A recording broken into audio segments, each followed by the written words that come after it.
Salam sejahtera Malaysia, berita yang menggemparkan buat seluruh rakyat Malaysia.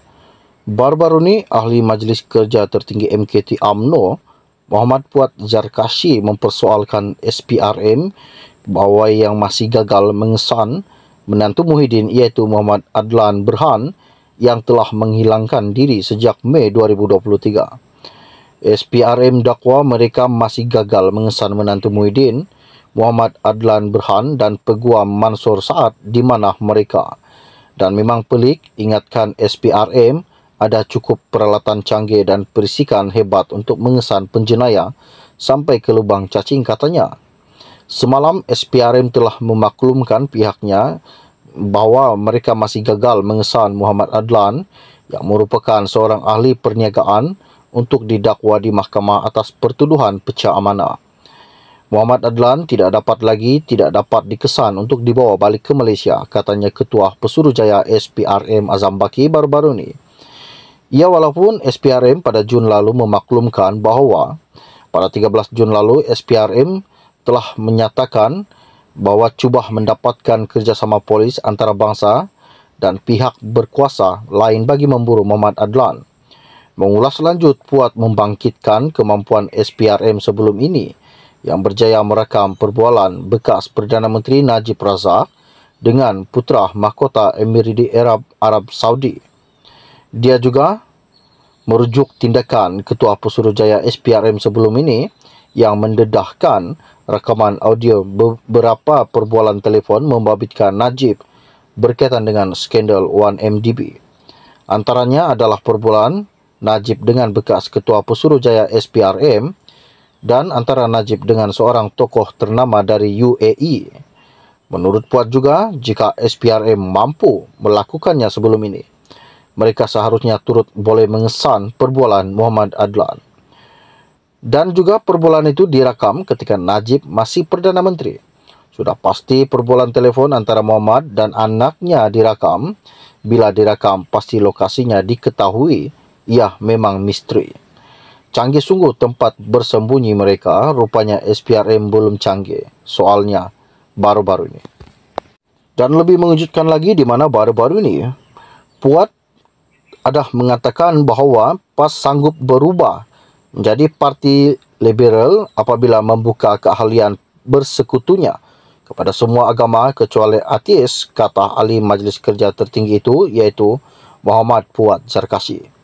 Dan jelasnya keputusan itu juga memberi isyarat bahawa PAS tidak mempunyai keyakinan kepada rakan komponennya, iaitu Gerakan dan Bersatu, dalam menarik sokongan bukan Islam. Ia sekaligus memberi gambaran akan kegagalan Dewan Himpunan Penyokong PAS. Dan semua agama boleh menjadi ahli bersekutu, PAS kecuali ateis. Dan PAS dipret dan terpaksa jadi liberal. Adakah itu akan menarik minat ramai bukan Melayu dan menyokong PAS? Dan PAS mengakui penubuhan di HPP gagal menambahkan sokongan bukan Melayu kepada PAS. Menyuruh pemimpin PAS berkahwin dengan bukan Melayu kerana undi menjadi bahan ketawa. PAS tidak percaya kepada Gerakan dan Bersatu untuk menarik sokongan Cina. Lebih-lebih lagi dan lebih baik tukar nama PAS kepada PSA, Parti Semua Agama, katanya Puat baru-baru ini. Dan sebelum ini, Malaysia kini telah melaporkan keahlian PAS kini dibuka kepada orang bukan Islam sebagai ahli bersekutu selepas parti itu meluluskan pindaan perlembagaan pada Muktamar ke-70 baru-baru ini. Dan Setiausaha Agung PAS Taqiyuddin Hassan dalam pembentangan usul pindaan perlembagaan bagaimanapun menyatakan antara syarikat keahlian bukan Islam adalah mestilah menjadi pengaut agama lain.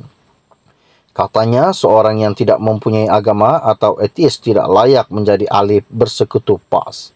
Dan beragama selain daripada Islam, ia kita sebut bukan beragama Islam atau beragama selain Islam.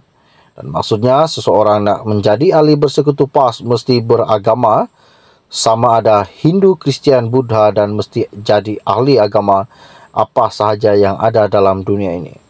Dalam kata lain, ateis orang tidak ada agama tidak boleh menjadi ahli bersekutu PAS, katanya pada mesyuarat agung tahunan PAS di Kompleks Al-Makmur di Kerbau, Temerloh baru-baru ini. Sekian info ringkas dari saya untuk anda. Kita akan berjumpa lagi. Salam jumpa dan salam kenal. Bye-bye. Salam sejahtera Malaysia, berita yang menggemparkan buat seluruh rakyat Malaysia. Baru-baru ni, Ahli Majlis Kerja Tertinggi MKT UMNO, Muhammad Puat Zarkashi mempersoalkan SPRM bahawa yang masih gagal mengesan menantu Muhyiddin iaitu Muhammad Adlan Berhan yang telah menghilangkan diri sejak Mei 2023. SPRM dakwa mereka masih gagal mengesan menantu Muhyiddin, Muhammad Adlan Berhan dan Peguam Mansur Saad di mana mereka. Dan memang pelik, ingatkan SPRM ada cukup peralatan canggih dan perisikan hebat untuk mengesan penjenayah sampai ke lubang cacing katanya.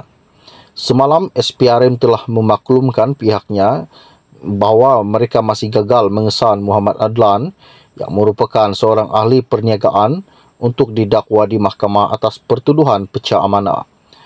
Muhammad Adlan tidak dapat dikesan untuk dibawa balik ke Malaysia, katanya Ketua Pesuruhjaya SPRM Azam Baki baru-baru ini.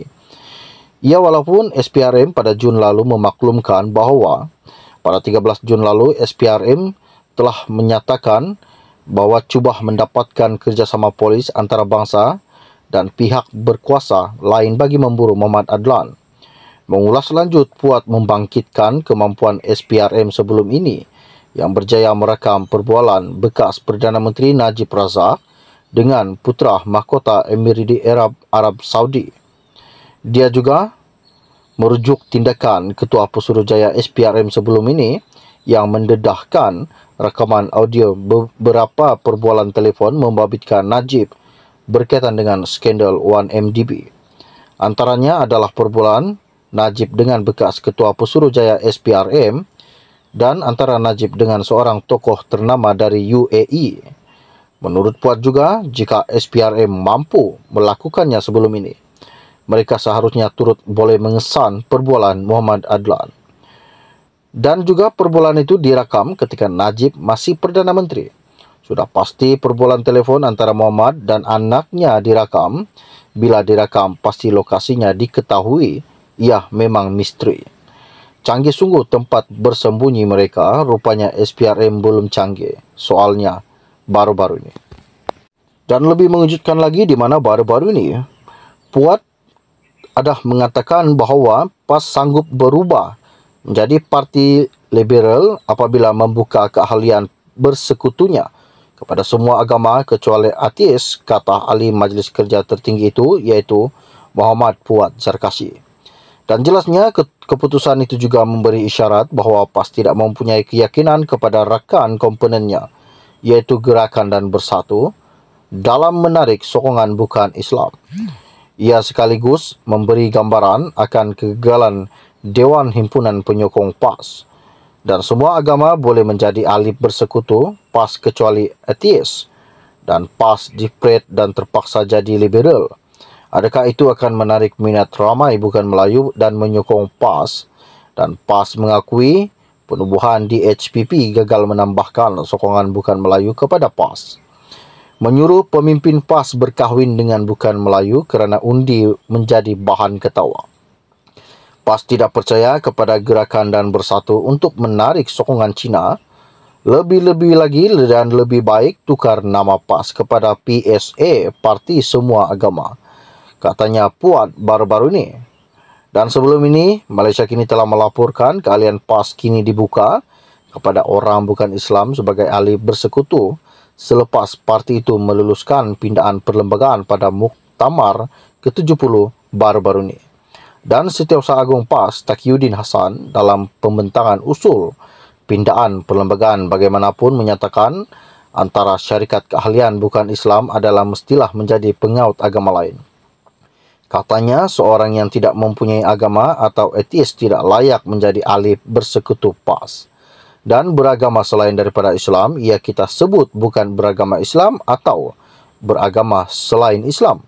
Dan maksudnya, seseorang nak menjadi ahli bersekutu PAS mesti beragama, sama ada Hindu, Kristian, Buddha dan mesti jadi ahli agama apa sahaja yang ada dalam dunia ini. Dalam kata lain, ateis orang tidak ada agama tidak boleh menjadi ahli bersekutu PAS. Katanya, pada mesyuarat agung tahunan PAS di Kompleks Al-Makmur di Kerbau, Temerloh baru-baru ini. Sekian info ringkas dari saya untuk Anda. Kita akan berjumpa lagi. Salam jumpa dan salam kenal. Bye-bye.